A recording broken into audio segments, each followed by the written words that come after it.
Hello friends, बहुत बहुत स्वागत आप सभी का सक्सेस वर्ल्ड एमसीक्यू चैनल पर। तो चलिए आज आपका बिहार पुलिस एग्जाम के लिए प्रैक्टिस सेट 13 चलेगा। तो जल्दी जल्दी से सभी लोग लाइव में आ जाइए। सभी को गुड इवनिंग, गुड इवनिंग। तो चलिए आज के सेशन को स्टार्ट करते हैं। तो आज के सेशन का सबसे पहला प्रश्न है, अकबर ने अजमेर स्थित शेख मोइनुद्दीन चिश्ती की दरगाह की यात्रा कब की थी? फटाफट से आंसर करेंगे। आपको सोचने के लिए मैक्सिमम 5 सेकंड का टाइम दिया जाता है और आपको लाइव चैट का ऑप्शन मिलता है। तो प्रत्येक स्टूडेंट को लाइव चैट में आंसर करते जाना है ताकि आपका साथ में रिवीजन भी प्रॉपर हो सके। तो अकबर ने अजमेर स्थित शेख मोइनुद्दीन चिश्ती की दरगाह की यात्रा कब की थी? इसका राइट आंसर आ जाएगा 1562 ईस्वी में। याद रखना है, इंपॉर्टेंट प्रश्न है। ऑप्शन 20 प्रश्न का बिल्कुल सही जवाब हो जाएगा। चलिए आगे बढ़ते हैं। नेक्स्ट क्वेश्चन है, किस तिथि को विश्व प्रेस स्वतंत्रता दिवस मनाया जाता है? चलिए आंसर करेंगे, किस तिथि को विश्व प्रेस स्वतंत्रता दिवस मनाया जाता है? तो इसका राइट आंसर जो बच्चे लाइव चैट में ऑप्शन ए को दे रहे हैं बिल्कुल सही जवाब दे रहे हैं। 3 मई को, याद रखना है 3 मई को विश्व प्रेस स्वतंत्रता दिवस मनाया जाता है। ऑप्शन ए इस प्रश्न का बिल्कुल सही जवाब हो जाएगा। और फ्रेंड्स, आपकी जानकारी के लिए बता दें कि इस चैनल पर बिहार पुलिस की बेस्ट तैयारी कराई जाएगी। और फ्रेंड्स, जैसे ही बिहार पुलिस का फॉर्म भराना स्टार्ट होगा उसके बाद आपको प्रैक्टिस सेट में जीके जीएस के साथ साथ current affairs, Hindi plus Hindi व्याकरण के साथ साथ इंग्लिश के क्वेश्चंस भी कराए जाएंगे। इसलिए आप लोग बिल्कुल भी टेंशन मत लीजिए, इस चैनल से आप लोग जुड़े रहिए। चलिए इसके साथ आगे बढ़ते हैं। तीसरा प्रश्न है, जल संक्रामक हेपेटाइटिस इनमें से कौन है? अत्यंत महत्वपूर्ण प्रश्न है, फटाफट से आंसर करेंगे। और जो भी स्टूडेंट चैनल पर पहली बार आए, चैनल को सब्सक्राइब करके साथ में बेल आइकन को भी प्रेस कर लेंगे ताकि बिहार पुलिस से रिलेटेड एक भी अपडेट मिस ना हो। तो तीसरे का राइट आंसर क्या जाएगा जी? बिल्कुल ऑप्शन सी के साथ चला जाएगा, हेपेटाइटिस ई। याद रखना है, जल संक्रामक हेपेटाइटिस इनमें से कौन है? तो हेपेटाइटिस ई है। ऑप्शन इस प्रश्न का बिल्कुल सही जवाब हो जाएगा। और यह जो है यकृत में होने वाला एक रोग है और यह वायरस के कारण होता है, याद रखना है। चलिए आगे बढ़ते हैं। चौथा प्रश्न है, भारतीय राष्ट्रीय कांग्रेस के प्रथम सत्र की बैठक में कितने प्रतिनिधियों ने भाग लिया था? अत्यंत इंपॉर्टेंट प्रश्न और वीवीआई प्रश्न है, फटाफट से आंसर करते जाएंगे। और फ्रेंड्स, 2010 से लेकर 2020 तक में सीएसबीसी द्वारा बिहार पुलिस के एग्जाम में जितने भी क्वेश्चंस पूछे गए हैं उन सभी क्वेश्चंस को भी कराया जाएगा। तो चौथे का राइट आंसर क्या जाएगा? तो जो भी बच्चे ऑप्शन ए को दे रहे हैं बिल्कुल सही जवाब हो जाएगा। याद रखना है, भारतीय राष्ट्रीय कांग्रेस के प्रथम सत्र की बैठक में 72 प्रतिनिधियों ने भाग लिया था। ऑप्शन ए इस प्रश्न का बिल्कुल सही जवाब हो जाएगा। और याद रखना है, प्रथम सत्र का बैठक बंबई में हुआ था। कब हुआ था? तो 1885 ईस्वी में हुआ था और इसकी अध्यक्षता WC बनर्जी ने की थी। याद रखना है, दूसरा अधिवेशन कहाँ हुआ था? तो कोलकाता में हुआ था और उसकी अध्यक्षता दादा भाई नौरोजी ने की थी। दोनों को याद रखना है। चलिए आगे बढ़ते हैं। नेक्स्ट है, गुजरात में साबरमती आश्रम की स्थापना गांधी जी ने किस वर्ष की थी? फटाफट से आंसर करेंगे। और फ्रेंड्स, आपकी जानकारी के लिए बता दें कि आपको इस चैनल पर एक भी प्रश्न फालतू देखने को नहीं मिलेंगे। सारे प्रश्न आपके एग्जाम से रिलेटेड कराए जाएंगे। तो 5 का राइट आंसर ऑप्शन ए के साथ आ जाएगा, 1916 ईस्वी में। याद रखना है, ऑप्शन ए इस प्रश्न का बिल्कुल सही जवाब हो जाएगा। गुजरात में साबरमती आश्रम की स्थापना गांधी जी ने 1916 ईस्वी में की थी। अत्यंत इंपॉर्टेंट प्रश्न है, याद रखना है। नेक्स्ट है, रॉ a history of India covert operation नामक पुस्तक किसने लिखा है? फटाफट से आंसर करेंगे।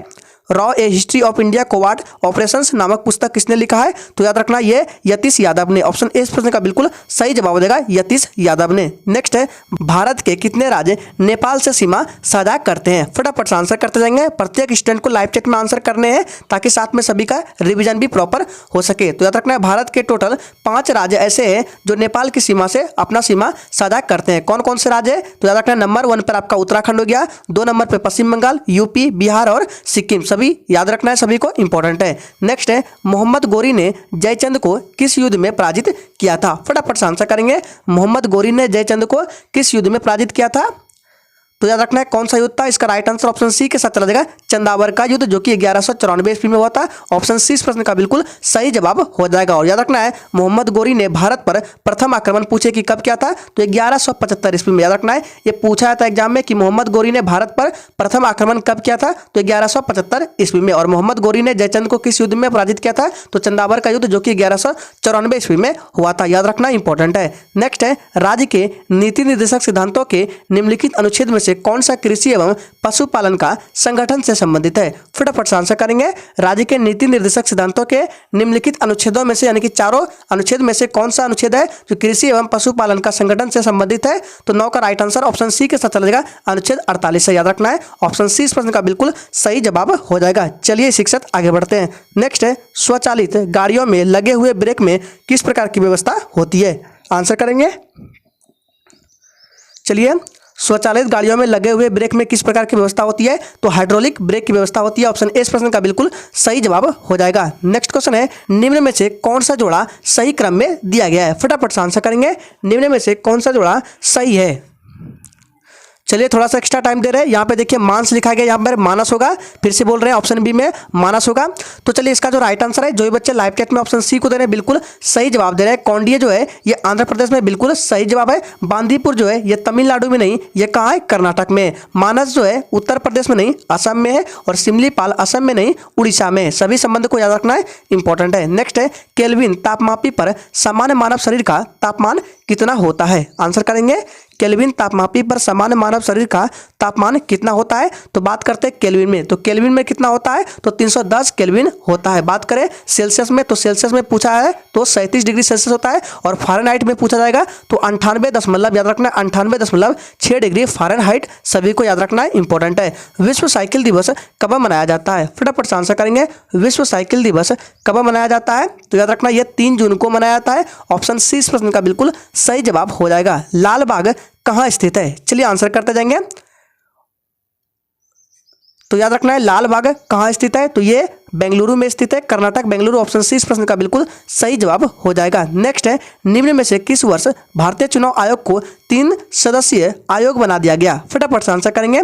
और फ्रेंड्स अगर आपको इस सेशन अच्छा लग रहा है तो सभी लोग दिल से एक बार सेशन को लाइक करेंगे और इस सेशन को सेशन खत्म होने के बाद अपने मित्रों के साथ जरूर शेयर करेंगे। तो इसका राइट आंसर ऑप्शन ए के साथ चलेगा, 1993 ईस्वी में याद रखना है। नेक्स्ट है, राष्ट्रीय महिला आयोग की प्रथम महिला अध्यक्ष कौन थी? फटाफट से आंसर करेंगे।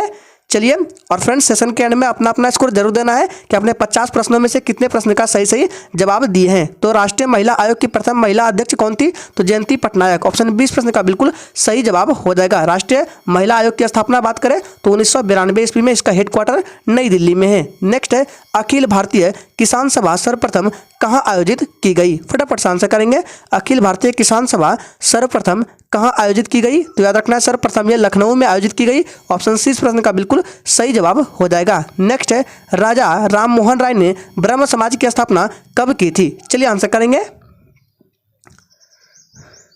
सोच समझ का आंसर करना है। तो राजा राम मोहन राय ने ब्रह्म समाज की स्थापना 1828 ईस्वी में की थी, याद रखना है। और 1875 ईस्वी में कौन समाज की स्थापना हुई? तो आर्य समाज की स्थापना हुई थी दयानंद सरस्वती के द्वारा, याद रखना है। दोनों को इंपॉर्टेंट है। नेक्स्ट है, निम्न में से किस ग्रंथ को सतसहस्त्री संहिता के नाम से भी जाना जाता है? आंसर करेंगे, किस ग्रंथ को सतसहस्त्री संहिता के नाम से भी जाना जाता है? तो महाभारत को, याद रखना है। ऑप्शन 20 प्रश्न का बिल्कुल सही जवाब हो जाएगा। महाभारत को एक और नाम से जाना जाता है, याद रखना है, जय संहिता। याद रखना है, जय संहिता के नाम से भी जाना जाता है महाभारत को। नेक्स्ट है, मेक इन इंडिया कार्यक्रम आरंभ किया गया, कब किया गया? आंसर करेंगे, मेक इन इंडिया कार्यक्रम आरंभ कब किया गया? तो याद रखना ये 25 सितंबर 2014 को आरंभ किया गया है। ऑप्शन 20 प्रश्न का बिल्कुल सही जवाब हो जाएगा, 25 सितंबर 2014 को। नेक्स्ट है, निम्नांकित में से कौन सुमेलित नहीं है? फटाफट से आंसर करेंगे, सोच समझ का आंसर करना है। थोड़ा सा एक्स्ट्रा टाइम दे रहे हैं, फटाफट से आंसर करेंगे।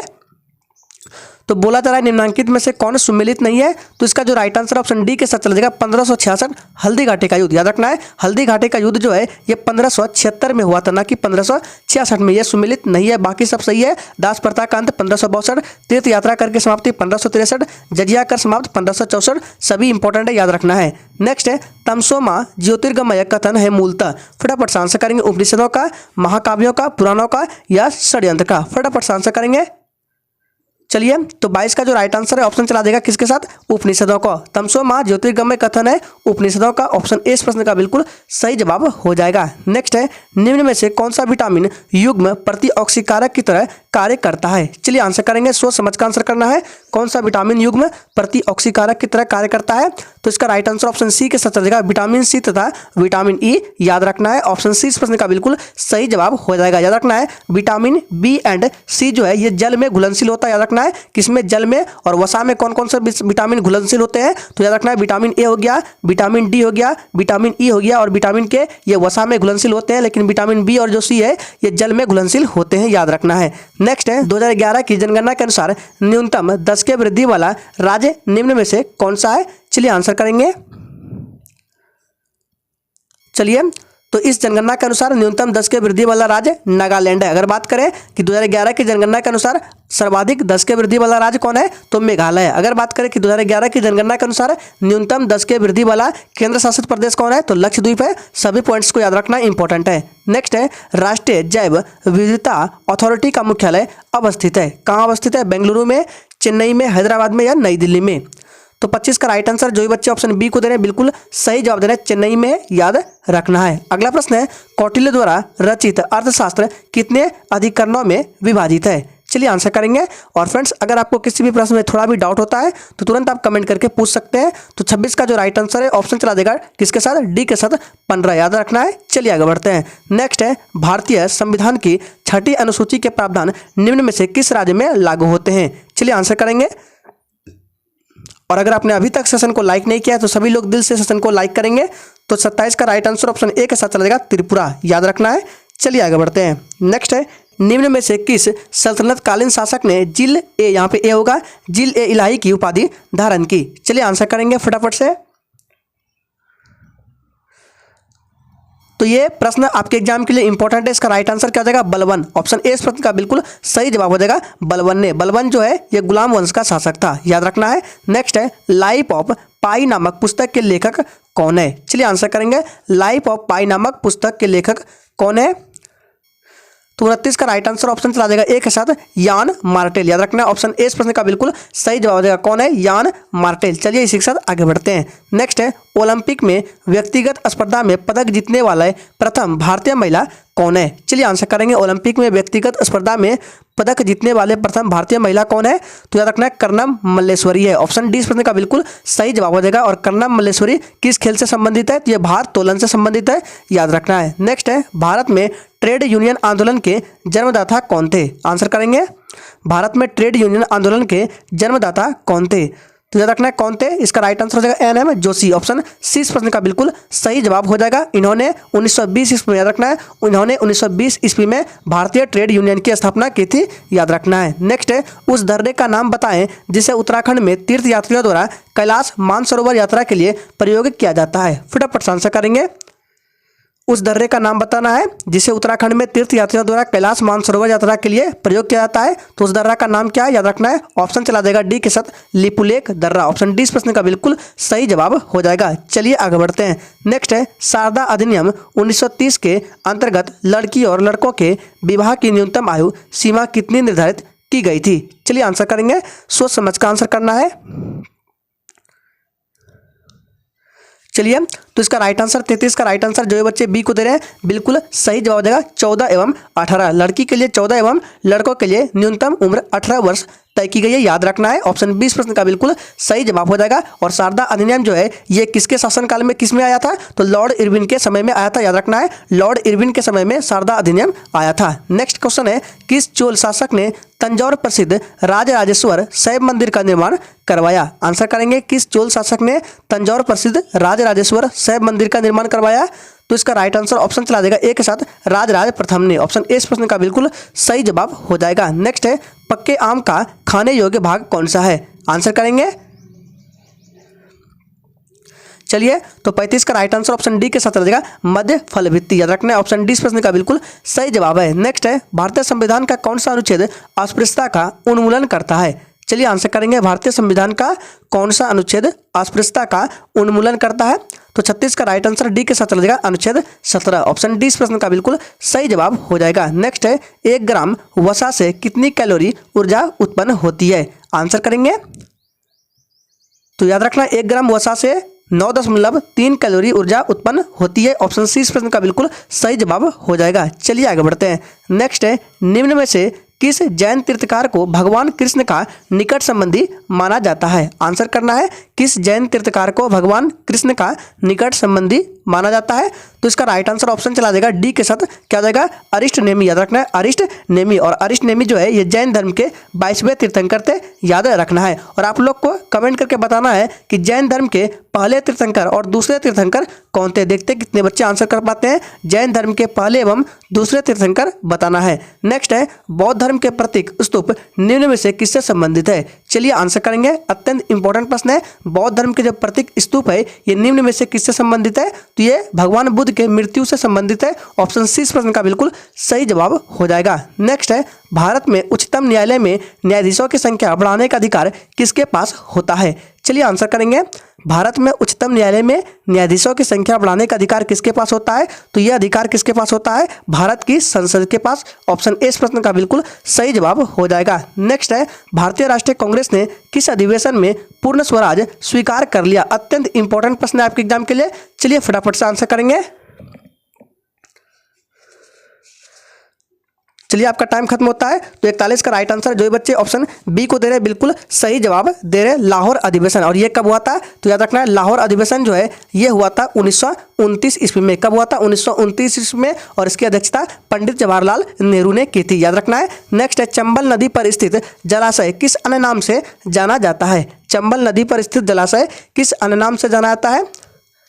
तो याद रखना ये गांधी सागर डैम के नाम से जाना जाता है। ऑप्शन ए इस प्रश्न का बिल्कुल सही जवाब हो जाएगा और ये मध्य प्रदेश में है। नेक्स्ट है, लोकसभा के लिए वर्तमान में निर्वाचित किए जाने वाले सदस्यों की अधिकतम संख्या क्या है? चलिए आंसर करेंगे। तो इसका राइट आंसर क्या जाएगा जी? बिल्कुल 43 का राइट आंसर ऑप्शन सी के साथ जाएगा 543। याद रखना है ऑप्शन सी इस प्रश्न का बिल्कुल सही जवाब हो जाएगा। ध्यान दीजिएगा, निर्वाचित किए जाने वाले सदस्यों की अधिकतम संख्या पूछा जा रहा है, 543 हो जाएगा। और अधिकतम संख्या कितनी हो सकती है? तो 552 याद रखना है। चलिए आगे बढ़ते हैं। नेक्स्ट है, 10 डिग्री चैनल किसके बीच स्थित है? चलिए आंसर करेंगे। 10 डिग्री चैनल किसके बीच स्थित है? तो ये छोटा निकोबार एवं कार निकोबार के बीच स्थित है 10 डिग्री चैनल। याद रखना है ऑप्शन 20 प्रश्न का बिल्कुल सही जवाब है। नेक्स्ट है, उस्ताद मंसूर खां किसके शासनकाल के प्रसिद्ध चित्रकार थे? आंसर करेंगे, उस्ताद मंसूर खां किसके शासनकाल के प्रसिद्ध चित्रकार थे? तो इसका राइट आंसर हो जाएगा जहांगीर। याद रखना है जहांगीर। ऑप्शन 20 प्रश्न का बिल्कुल सही जवाब हो जाएगा। अगला प्रश्न है, विभिन्न धार्मिक संप्रदायों तथा अन्य दलों द्वारा प्रदर्शित की गई अलगाववादी प्रथा निम्न में से किसका विशेष लक्षण था? भारतीय परिषद अधिनियम 1861, भारत सरकार अधिनियम 1919, भारत सरकार अधिनियम 1935 या भारत सरकार अधिनियम 1919? इसका राइट आंसर जो बच्चे डी को दे रहे हैं बिल्कुल सही जवाब दे रहे हैं, भारत सरकार अधिनियम 1919। याद रखना इंपॉर्टेंट है। नेक्स्ट है, द्वितीय जैन संगति के अध्यक्ष कौन थे? चलिए आंसर करेंगे। द्वितीय जैन संगति के अध्यक्ष कौन थे?